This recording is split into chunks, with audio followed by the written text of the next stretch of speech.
మంచివాడు, సౌమ్యుడు. నేను సాయన్న గురించి ఎప్పుడు చెప్తా ఉంటా, సాయన్నకు మంచి మనసు ఉంది అని.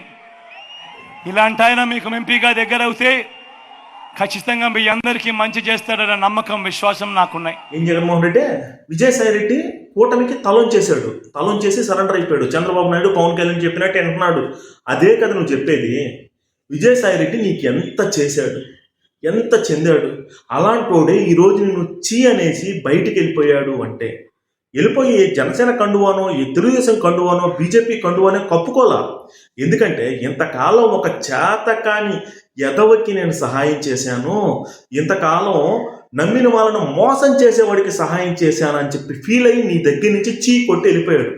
నిన్ను నమ్ముకుంటే ఏమవుద్ది అని చెప్పి ఒక వల్లభనేని వంశీని చూస్తే, వంశీకి కూడా ఏం చేసావు నువ్వు? వంశీకి కూడా ఇష్టం వచ్చినట్టు మాట్లాడించావు, స్క్రిప్ట్లు ఇచ్చి మాట్లాడించావు, చంద్రబాబు నాయుడు కుటుంబం గురించి మాట్లాడించావు, ఇతర ఆడవాళ్ళ గురించి మాట్లాడించావు, ఇన్ని చేసావు. ప్రస్తుతం వల్లభనేని వంశీ పరిస్థితి ఏమైంది?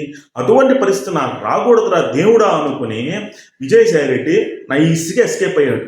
అది అతనుకున్న తెలివితేటలు. అంత తెలివితేటలు ఉండబట్టే ఎందుకు పనికిరాని నిన్ను 2019లో ముఖ్యమంత్రిగా చేసిన దాంట్లో ప్రధాన పాత్ర పోషించాడు విజయసాయి రెడ్డి.